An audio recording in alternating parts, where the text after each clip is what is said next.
But first, the debate over wind farms and their potential for harm is heating up, with the Federal Senate launching an inquiry.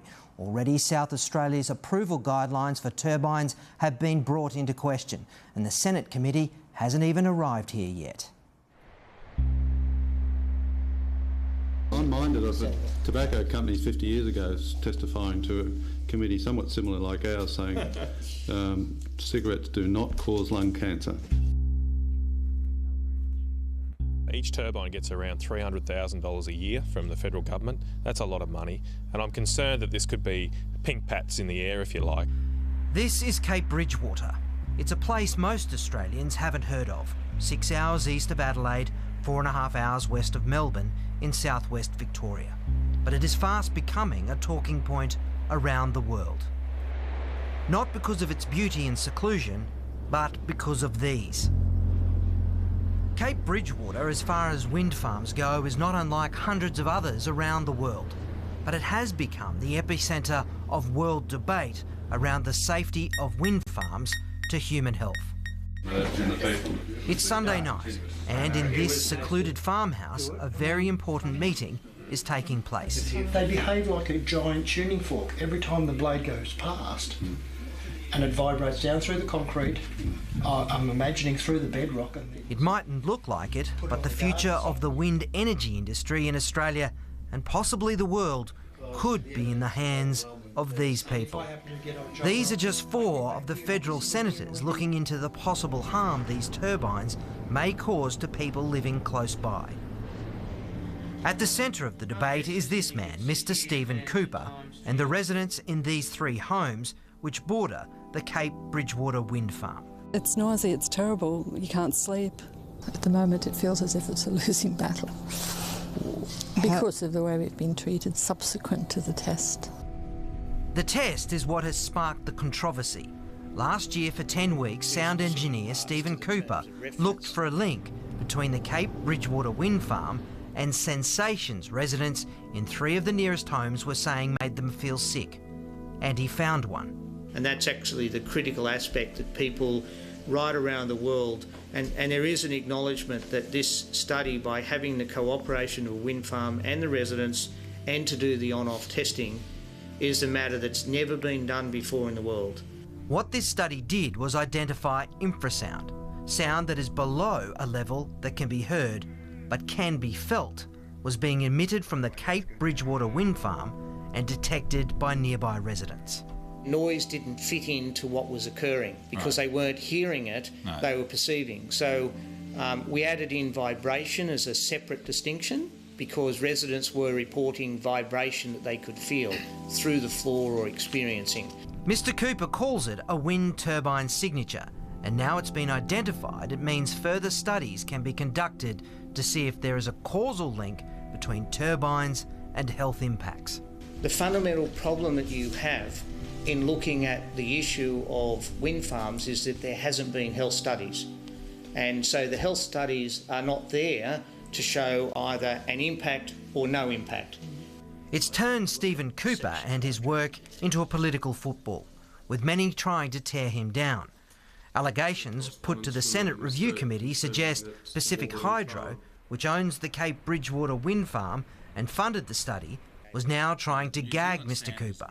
I find it extraordinary that you can't use your own charts. Can I just clarify? So if you're doing a PowerPoint presentation overseas, you can't copy and paste a chart out of your report and put it on a slide? If it's in this published document, I've been advised I can't. Andrew Richards is from Pacific Hydro. Senator Canavan raised the issue that you've gagged other people. Is this common practice for Pacific Hydro? No, we haven't gagged anyone. What we have in contracts is the protection of intellectual property and rights of people. The restrictions on Stephen Cooper, however, are all just a misunderstanding. Did they make that clear in the last fortnight that you could not reproduce parts of that report? Yes, although it has changed today. But Mr. Cooper's issues don't end there. They've decided to review his review. Have you engaged an acoustic expert at this stage? Yes, we have. Okay, who is that? Not at liberty to say, but there is a report that's been produced. It's been provided to us in the coming days, and that we'll make that publicly available. Okay, and is that measuring infrasound as well as DVA? It's more of an assessment of the data that's been collected in the way that Mr. Cooper has got peer review. So it's a hatchet job, basically. No. But Pacific Hydro may have a hard time convincing many of the members of the committee, like Senator Matt Canavan. Doesn't that go to the core of the issue, though, Mr. Richards? That there's a new technique now and some new information. So I'm interested to know, what are you doing as a company who operate wind turbines as a result of this new information? What further studies or investigations? And Senator Chris Back. As a company, all we can do is look at the peak medical associations and organisations. None of them are saying that this is an issue. We do look to the NHMRC, who are about to conduct some work in this area, and we're quite supportive of that to try and deal with this issue once and for all. Can I just interrupt? The President of the Australian Medical Association disassociated himself from that statement, didn't he? I'm not sure if he did. And Senator John Lynham. If I was in your shoes, I would be concerned that in due course there would be a tort liability emerge out of this. Especially since a study at a United States wind farm at Shirley in Oregon found infrasound was harming nearby residents, as acknowledged by Senator John Madigan. Thank you. So, as I understand it, at the Shirley wind farm, a lesser level that was recorded there was considered a public health risk. Is that right? That's what the report says, yes. Thank you, Mr. Cooper. But Senator Anne Urquhart is not convinced. A former union leader, many of her former members are shareholders via their super funds in Pacific Hydro. Is it right that you have a history of appearing in court cases for wind opponents and casting aspersions on the academic research which shows that there's no evidence of health impacts of wind turbines? What do you think you're achieving with that sort of question? But it's not just wind farms Stephen Cooper's research makes vulnerable. With the Senate inquiry next set to visit South Australia, the EPA here can expect some tough questions. Are you saying that the South Australian EPA guidelines are fundamentally flawed in considering these types of applications? Yes, I've detailed that in my submission. Under EPA guidelines here, wind farms that operate correctly shouldn't even produce infrasound. But other studies show that's impossible. I've measured infrasound from the Waterloo wind farm at 8 kilometres. Adelaide University, during a shutdown at Waterloo, measured the Hallett wind farm, which was something in the order of 30 kilometres away. What next? Well, residents at Cape Bridgewater, like Sonia Trist, who lives just 620 metres from a turbine, believes it's time for a health study. I personally want to be able to live in my home. That's what I want. That's my top of my hit list. It's like a pressure. It's like a big cloud or a heaviness is over us, and it just gets stronger and stronger. It's like my head's in a vice. Brian and Joanne Kernond, whose family have lived at Cape Bridgewater for generations, are desperate for answers.